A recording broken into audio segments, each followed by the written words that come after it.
I'm going to quote, the enemy from within. You know what that harkens back to? He's calling Americans the enemy within, who says that he would use the military to go after them. And he who has called for the, quote, termination of the Constitution of the United States. Because there is absolutely no evidence that this man thinks about anybody but himself. I've said it before. Donald Trump is a 78-year-old billionaire who has not stopped whining about his problems since he rode down that golden escalator 9 years ago. And when he's not complaining, when he's not I can't believe this tweets, Robert Kennedy boy was still on here too. Did y'all see him? Right here. He's trying to sell you gold sneakers. And all these weird people. Did you guys see them? $100,000 watch. So we're going Harris, Walls, Harris, and Walls. Going down, down, down, got his name down. right there next to Matthew and Luke. All the Democrats. See? Democratic person you here. cannot make this stuff up. The representatives.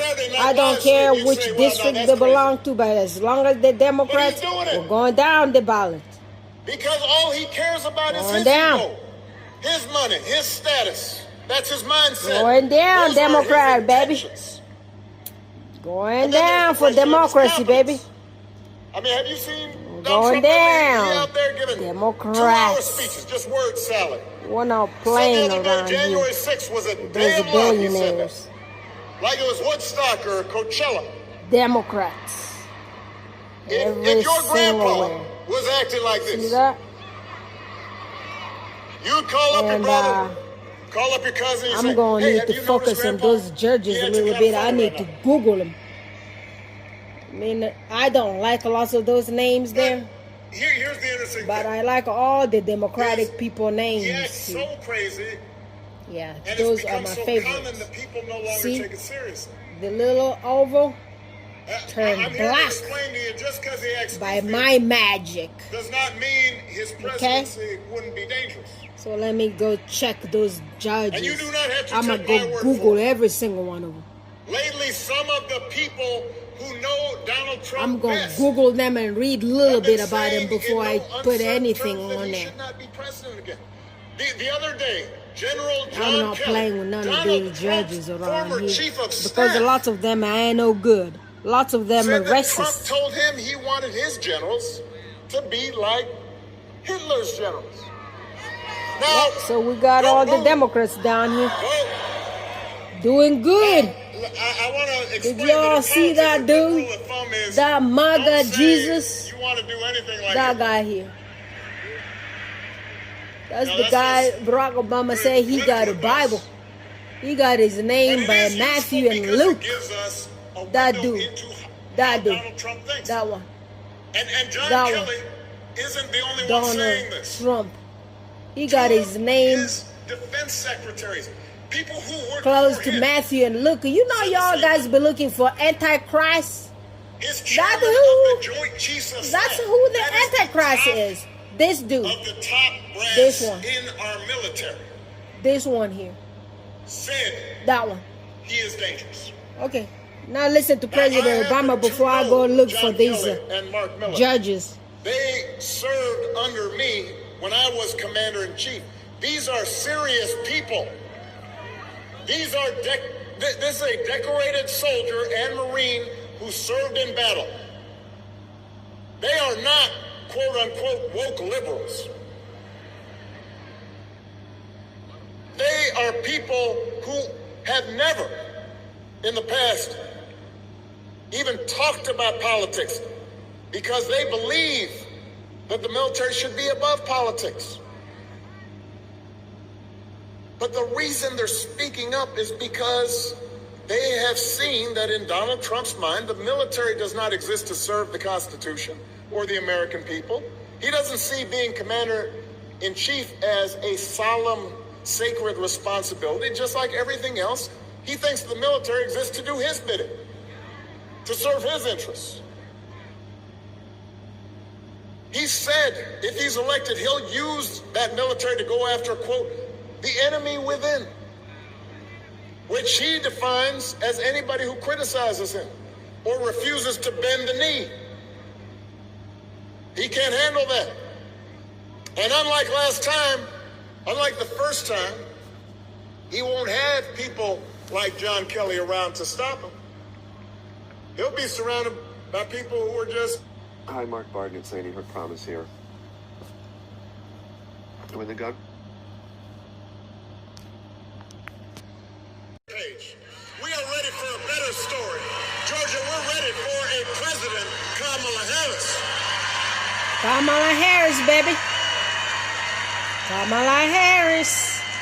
And the good news is that Kamala Harris is ready for the job. The sister's prepared. This is a leader who has spent her life fighting on behalf of people who need a voice, who need a champion.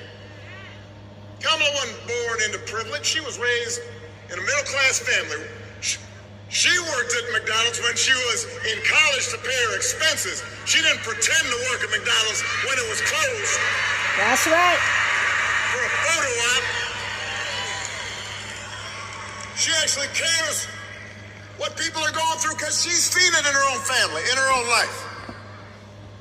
As a prosecutor, Kamala stood up for children who'd been victims of sexual abuse.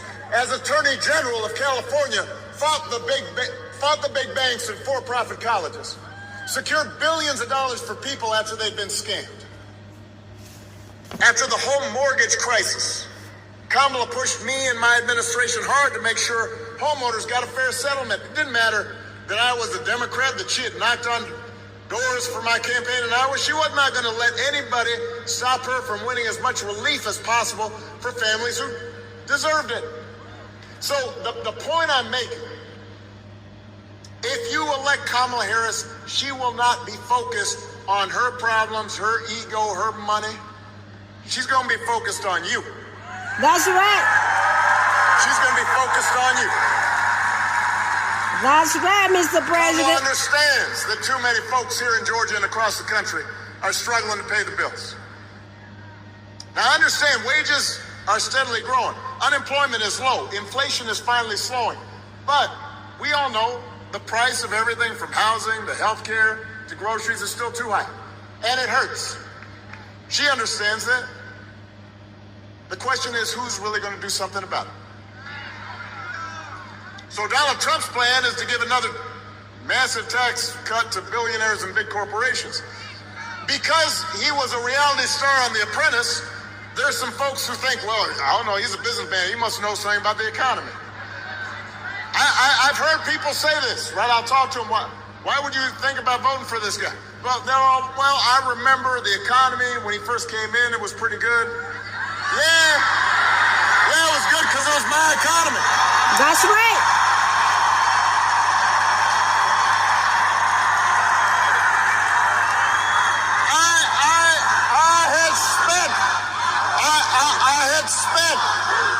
I had spent 8 years cleaning up the mess that the Republicans had left me. And then I handed over 75 straight months of job growth to Donald Trump. And all he did was give tax cuts to folks who didn't need it, drove up the deficit in the process, and now he wants to do it again. You can't give him credit for that. That's right. And then I hear, the other thing I hear, some folks will be like, well, Donald Trump sent me a check during the pandemic. No, y'all know, because I've heard this. I know y'all, some of you heard that. Hey, let me make sure y'all understand this. Joe Biden sent you a check during the pandemic, just like I gave people relief during the Great Recession. The thing is, we didn't put our name on it because it wasn't about feeding our egos. It wasn't about advancing our politics. It was about helping people. That's the difference. He giving him credit for that. Come on. He sent you a check. Do not fall for that okie doke. Don't be bamboozled. Don't get fooled. And don't get fooled when he talks about health care either. You ask Donald Trump what he's going to do to make health care more affordable. His only answer is end Obamacare and the Affordable Care Act. He doesn't really know why he wants to end it, except for the fact that I passed it. The problem he's got now is that it's popular because 50 million people have gotten health care because of it. So, a couple weeks ago, you remember during the vice presidential debate, his running mate had the nerve, had the chutzpah to say that Donald Trump, quote, salvaged the Affordable Care Act. Donald Trump spent his entire presidency trying to tear that thing down. And he couldn't even do that right. And now, 8 years after he was elected, when he was asked, well, what are you going to do? He says, well, I've got concepts of a plan for how you replace it. Now, I want y'all to think about this for a second. Let's say your boss on the job gives you an assignment, says, I need it by Friday. Friday rolls around, your boss says, so did you finish that project I asked you to do? And you say, well, I haven't actually started, but I got a concept for a plan. or you could try this at home. Honey, did you throw out the trash? I have a concept of a plan to throw out the trash. How's that gonna go over? On the couch. That's how it'll go over. If it wouldn't work for you, why should it work for the next president of the United States? That's right. The good news is that Kamala Harris doesn't have concepts of a plan. She got a plan to make your life better. She's gonna go after corporations that unfairly jack up prices. She's going to make it easier to build and buy a home. She's going to limit out-of-pocket health care costs. She's going to give a tax cut to 100 million. Top 3 jackets from Temu for your fall and winter wardrobe. News. Because sometimes I get why people block it out. It just seems like everybody arguing and fussing. But I always tell people, look, politics, it's not going to solve all your problems. No president is going to eliminate poverty in one term or eliminate racism, because those problems are hard. It takes steps, a little bit at a time, but your vote matters because that little bit of a time, that incremental improvement, that adds up. And things can get a little better, or they can get a little or a lot worse. When I was president, we did not solve all problems with our healthcare system, but 50 million people getting health insurance that didn't have it before, that made a difference. You know somebody who has health insurance because of it. And I'm going to give you another example. When I was president, we put together an entire playbook for how to deal with a pandemic, because we had dealt with Ebola, we had dealt with the H1N1 virus. We put together a plan, and we practiced, and we had all the agencies in terms of how you're going to deal with the schools and how we're going to do with the public health agencies. And we put it all together, and when Donald Trump came in, we gave him that playbook. And he, I guess, dropped it in the dustbin. 3 years later, a pandemic hit. And I want to be fair. Listen to me now. No matter who was president, the pandemic was going to be a huge crisis. People were going to get sick. People were going to die. Businesses were going to close. There'd be travel restrictions. It was a once-in-a-100-year event. But if you look at a country like Canada, the per capita death rate during COVID was 60% lower than it was here in the United States. So you do the math. Over 1 million people died during the pandemic here in the U.S. 60% of over 1 million, that's 600,000 people. That's grandparents. That's aunts. That's uncles, parents, co-workers, friends. Everybody here was touched by it. Some people might have been alive if we had had a competent administration who was paying attention and trying to do things better instead of talking about injecting bleach into your arm. Now, you remember that if somebody tells you it doesn't make a difference. It will not make things perfect, but it does make a difference. To have somebody who is competent, somebody who sees you, somebody who respects you, somebody who cares about you, somebody who understands your dreams. And you need to remind folks who are still on the sidelines that the election is about more than just policies. It's about values, and it is about character. Some of you know when I was growing up, I didn't have a father in the house.